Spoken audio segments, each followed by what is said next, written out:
There are multiple different types of cloud storage that Veeam can use, such as Amazon S3 as well as S3 compatible.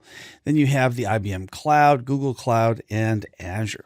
So this includes the Amazon S3 Glacier and AWS Snowball Edge products. And it also includes Microsoft Azure Blob, Archive Storage, and Azure Data Box. And Veeam may expand those or remove some of these over the years. Now let's take a look at the storage repositories. This is where we store our data while we're running our backup. Veeam supports something called Scale Out Backup Capacity Tier. And this sounds really complicated, but it's two different things if we split them up. The Scale Out Capacity is going to be able to expand as needed. So that means if you have a certain amount of storage, and let's say in the cloud you created these storage accounts, then when those storage accounts get full, they'll automatically scale out or become larger as needed. So that way you never run out of space. And Veeam supports this type of technology that's used at many of the cloud providers. Then let's take the second part of this, capacity tier. Tiering means various different types of speeds. So you can have a fast type of storage, say on SSD drives, or you can have slower types of storage, say on 7200 RPM types of traditional hard drives. And the cloud providers, they'll charge differently for the faster and the slower speeds. So you can decide which is more important to you. Then we have something called the archive tier. Once again, tier means that you can use various different speeds of storage. Archive means it's infrequently accessed. So you can use archive storage at these supported cloud providers, and that will allow you to choose slower, infrequently used or accessed data. That's going to be cheaper to store. And it will also expand as needed, just as the scale out capacity tier would do. Then we have NAS backups.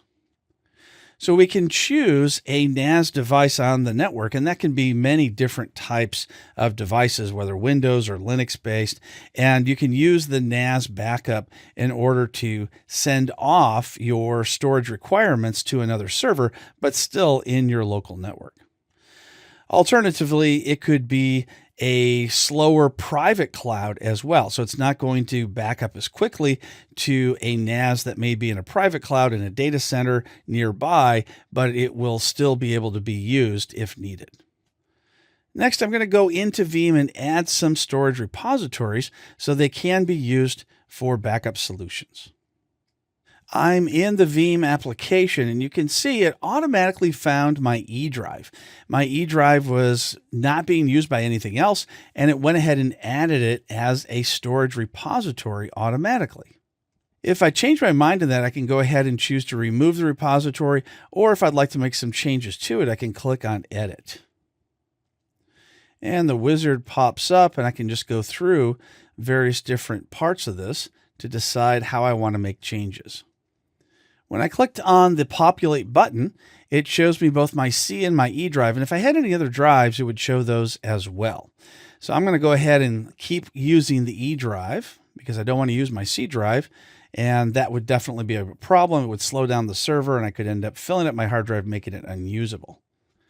And here's one of the most important settings you're going to find on any backup repository, and that is how many concurrent jobs do you want to run? 4 is the default, and that may be a little bit too many for some types of storage. So you could decrease this amount or even increase the amount to more jobs or more servers that can be backed up at the same time. I like to have 2 myself for internal storage. If you have other types of storage, say on a SAN that may have a fast iSCSI connection and more capacity, then you can certainly make that more. Now you can also choose the option to limit read and write data rate to a certain amount of megabytes per second. Now remember, that's being measured in megabytes per second. Typically, the data rate is measured in megabits. So this would be equivalent to 8 megabits per second if you're to choose 1. And then 2 would be similar to 16 megabits per second. So keep that in mind if you choose to limit the read and write data rate in case that's needed. I'm going to click Next. Now what it's doing is it's prompting me to change from NTFS formatting to REFS formatting. REFS is a newer type of formatting that supports better types of throughput, as well as error correcting, things that NTFS doesn't do. So if I'd like to go ahead and do that, I'll click yes, and now it's going to make that change. And by making that change, I can now do something called instant recovery of a backup. And that works on both VMware vSphere as well as Hyper-V virtual machines. So if I do have a virtual machine that has a problem, I can go ahead and restore that instantly to that particular host server so it can run again from my backup. And I'm going to click apply. And next, and finish. I'm going to add another repository. This time I'm going to choose network attached storage or a NAS. And I'll just choose that from the list. And this is going to be an SMB share. So if you're doing this from Linux, it might be NFS. It could also be an SMB. But in this particular case, it's from a Windows server acting as a NAS. So I'll choose to call this NAS. Click next. And I'll put in the shared folder. I'm going to put in the UNC path.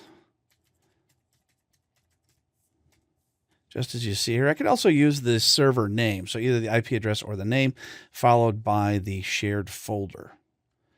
I've opened the credentials up to everyone on this, but if you have locked it down, you can go ahead and type that in here. I'm going to choose next. Here you can see the capacity is 500 gigabytes. You could change the concurrent amount of tasks as well as the read and write data, just like could be done on the local storage. And I'll choose the defaults here, click next and apply. I'll click next and finish.